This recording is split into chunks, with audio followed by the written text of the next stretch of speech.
Good day, everyone.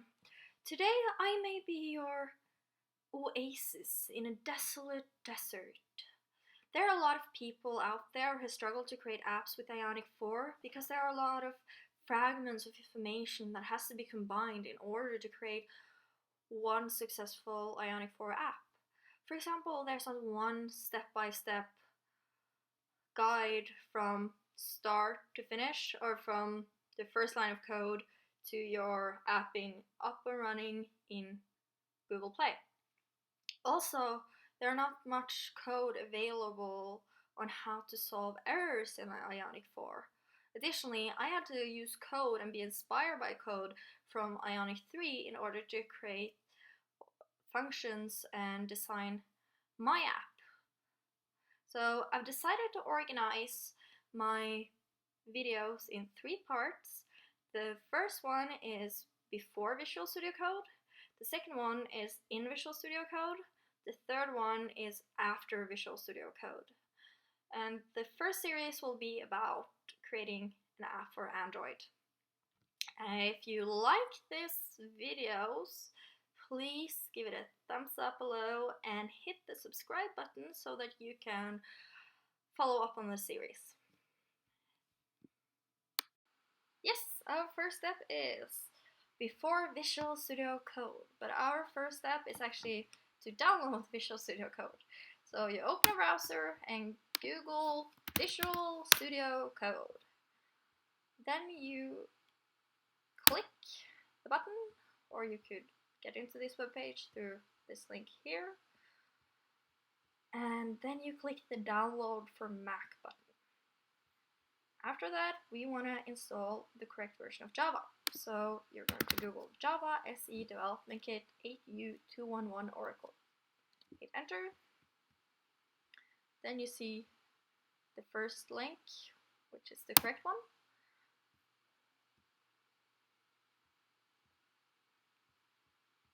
And then you search for 8U211. Then you see get to Java SC Development Kit 8U211. It's easier to search for 8U211 because you save a little bit of time. Then you click the Accept License Agreement and find the product Mac OS X. Click the download button, and then you will be directed to a new page where you either have to log into Oracle or create a user for Oracle.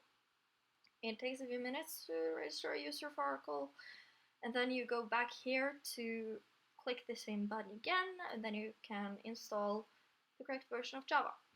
When you have installed it, you go into System Preferences, then you click the Java Application button, and then you have to wait for a moment or two. It's very important that you install the correct version of Java, because there are other libraries that require this version, and Android requires this version, and Gradle will require at least this version.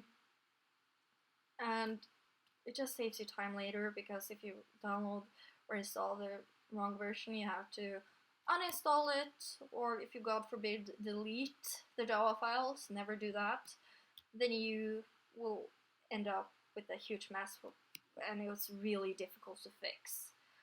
So just make your life easy and download the correct version from moment one. Yep, and here you can see I have 8 update 211, which is the correct version. You can also see the correct version here. And then we just exit all this.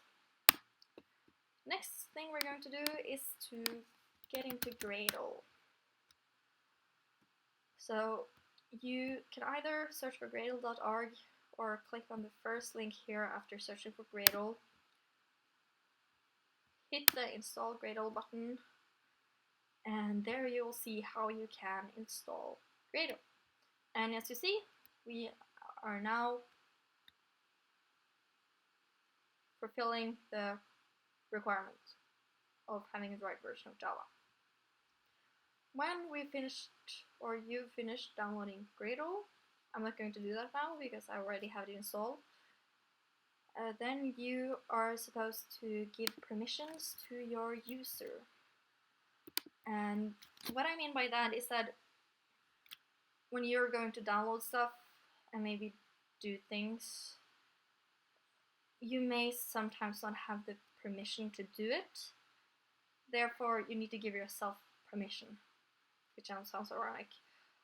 And some people use sudo to do this, to get the permission, but it creates problems later on. So even though it makes you feel like a god, it's not a good idea.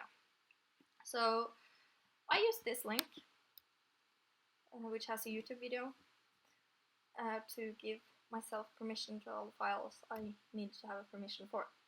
So you just copy or write this code into the terminal, and then you see your username, and then you can use this code to see who has the permission of these files. It's like this one is the same for everyone, or like this. Ooh, this one is the same for everyone. Like I mean this. So you don't have to change that. And then you use this code inside the terminal to give yourself, this is your username. So you just insert your username here, run that code, and then from you having like maybe your username here and then some other thing, like for example root or something else than your username here, you will have your username all the way down. So then you have given yourself permissions for the entire computer, every user, everywhere. And you may not find that ideal, so if you follow this video here, you can find out how you can only give yourself permission on your own user. Then we are done with giving the permission, and then I think we should go and look at the Ionic recipe for creating an app, or what you should do before creating an app. Here you have an intro, not necessary to read. The first thing they recommend is to download Node and npm. This is really important. But you should not use this as your Node and npm. Even though Ionic recommends this, it's not the best one, I think.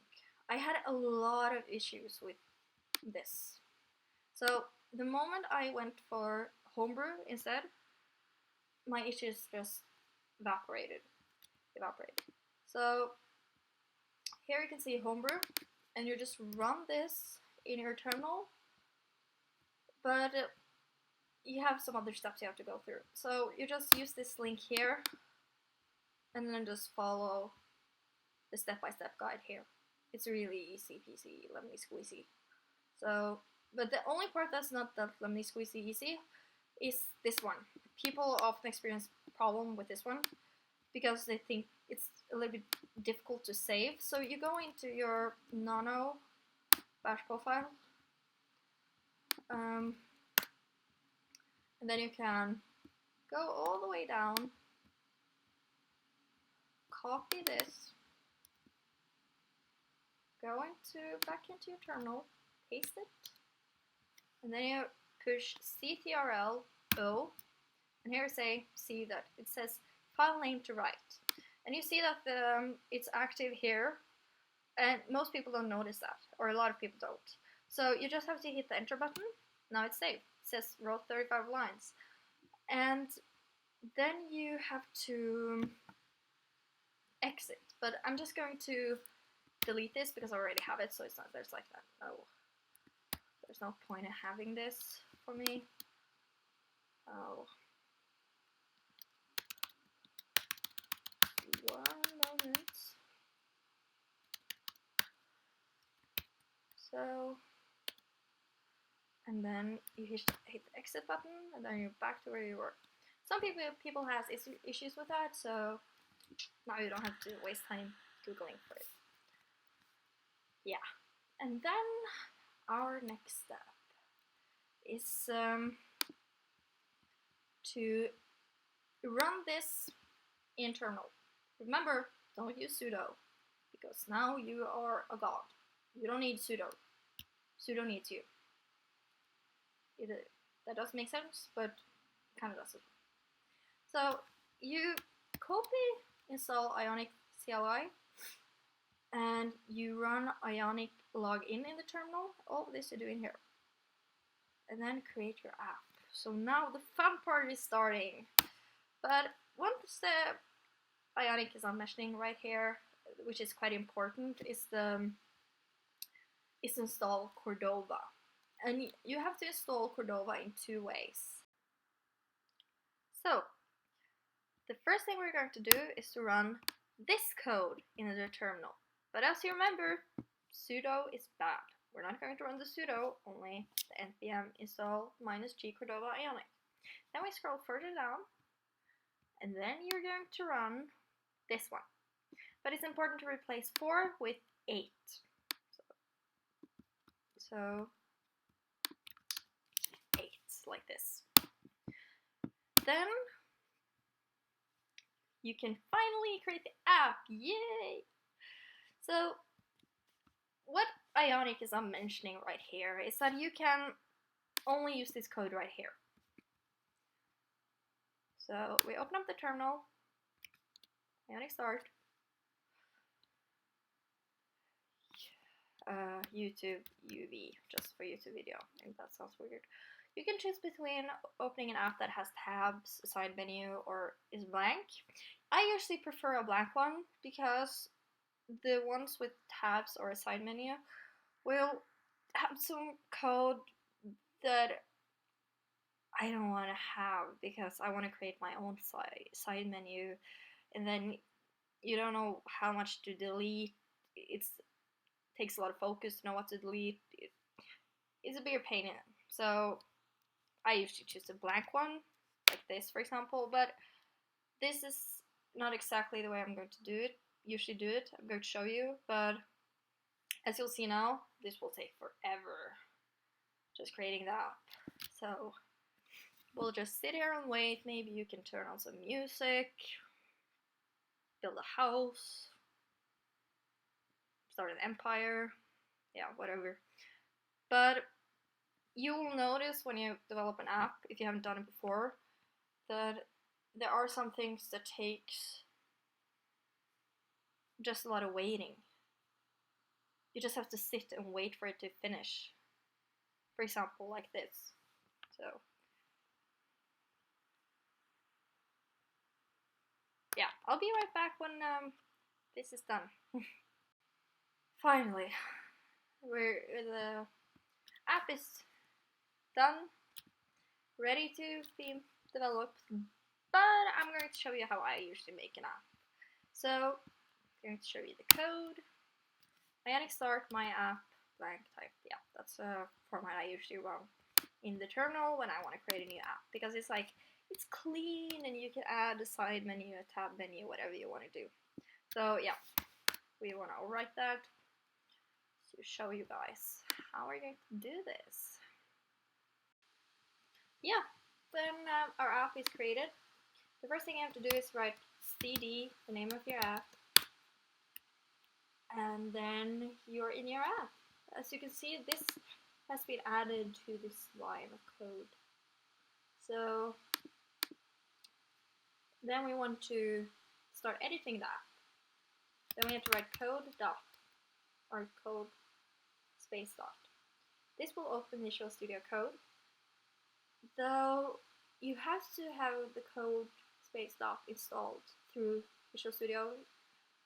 So if you just downloaded Visual Studio, Google how you add code space dot, and it should be quick to accomplish. So then we hit enter, and as you can see, it says my app right here, which means that we're inside our app, ready to edit, and we can finally make our app. So thank you for watching this video. I hope you enjoyed it. Again, give it a thumbs up if you did, and we will see each other maybe on the next one, and thank you for watching. Also, add a comment below if you have any feedback or I said something that made you stoked or yeah, whatever. Thank you. Bye.